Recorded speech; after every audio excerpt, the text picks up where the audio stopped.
গতকালকে আমার চ্যানেলে একটা চিকেন চাপের রেসিপি শেয়ার করছি আপনাদের সাথে। সেই চিকেন চাপের সাথে খাওয়ার জন্য আমি নান রুটি তৈরি করেছিলাম, সেটার ভিডিও করে নিয়েছি। ভাবলাম যে আপনাদের সাথে নান রুটির ভিডিওটাও শেয়ার করে নেই। এখানে আমি 1 কেজি ময়দা নিয়েছি নান রুটির জন্য, আর 1 কেজি ময়দার সাথে পরিমাণ মতো আমি লবণটা দিয়েছি, আর দিয়ে দিয়েছি 2 টেবিল চামচ চিনি, 2 টেবিল চামচ পরিমাণ গুঁড়া দুধ। নান রুটি তৈরি করতে গুঁড়া দুধ দেওয়াটা সম্পূর্ণ অপশনাল, দিলে টেস্টটা একটু ভালো আসে, না দিলে তাও সমস্যা নেই। আর এই তো নান রুটির যে মূল উপকরণ, এটা লাগবে হলো ইস্ট। আর এই ইস্টটা হলো অ্যাক্টিভ ইস্ট, এখানে লেখাই আছে যে অ্যাক্টিভ ইস্ট। অ্যাক্টিভ ইস্ট হলে আপনারা আটা অথবা ময়দা দিয়ে যে নাস্তায় বানান না কেন সেটাতে সরাসরি ব্যবহার করতে পারেন। পানি দিয়ে, গরম পানি দিয়ে গুলিয়ে নেওয়ার দরকার নেই। আর আমি 1 কেজি ময়দার জন্য আমি 2 চা চামচ ইস্ট নিয়েছি। এখানে 2 টেবিল চামচ সয়াবিন তেল অ্যাড করে দিয়েছি। সব কিছু অ্যাড করার পরে এবার আমি হাত দিয়ে ভালো করে এগুলাকে মিক্স করে নিয়েছি। আর আজকের এই নান রুটির ডোটা আমি আমার কিচেন মেশিন দিয়ে করব সহজভাবে করার জন্য। আপনারা এটা হাত দিয়েও করতে পারেন। এই ডো তৈরি করতে আমি এখানে গরম পানি ব্যবহার করছি, মানে কুসুম গরম পানি, খুব বেশি গরম না। আর এই গরম পানিটা আমি একবারে দিব না, আমি কয়েকবারে পানিটা দিব, মানে একটু একটু করে পানি দিব আর মাখাবো।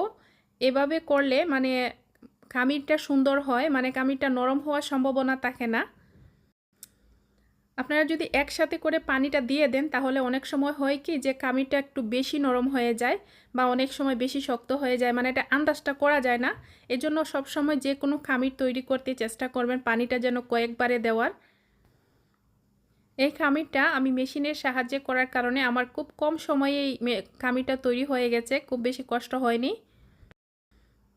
ওই তো দেখুন খুব সুন্দরভাবে আমার নান রুটির জন্য ডোটা কিন্তু তৈরি হয়ে গেছে। এবার আমি যাতে উপরটা ড্রাই না হয়ে যায় হাতে একটু তেল মেখে ডোয়ের উপরে একটু তেল লাগিয়ে নিচ্ছি। লাগিয়ে রেস্টে রেখে দিব 1 ঘন্টার মতো, বা যে কোনো গরম জায়গায় রাখবেন যাতে করে এই ডোটা একটু অ্যাক্টিভ হয়ে যায়। 1 ঘন্টা পরের অবস্থা দেখুন, ডোটা কিন্তু ফুলে দ্বিগুণ হয়ে গেছে। আমি হাতে একটু তেল মেখে নিয়েছি যাতে করে হাতে মানে একদম লেগে না যায়। খুব ভালোভাবে আমি মিনিট খানিক সময় ভালোভাবে মেখে নিয়েছি। এবার আমি রুটিগুলো বেলে নিচ্ছি। আর রুটি বেলে নেওয়ার সময় একটা জিনিস খেয়াল রাখবেন, রুটিটা খুব বেশি পাতলাও হবে না আবার খুব বেশি ঘনও হবে না।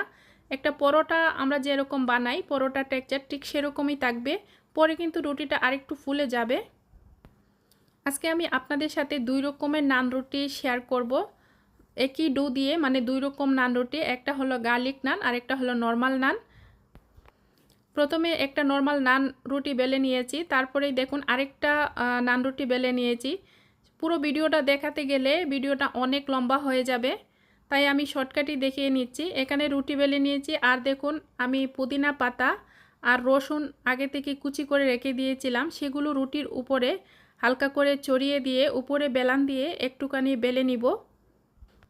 হালকা করে বেলে নিব, খুব বেশি চাপ দিব না, যাতে এমনভাবে বেলে নিব যাতে করে যে রসুন কুচি আর পুদিনা পাতা কুচি ব্যবহার করছি সেটা যাতে বের হয়ে না আসে।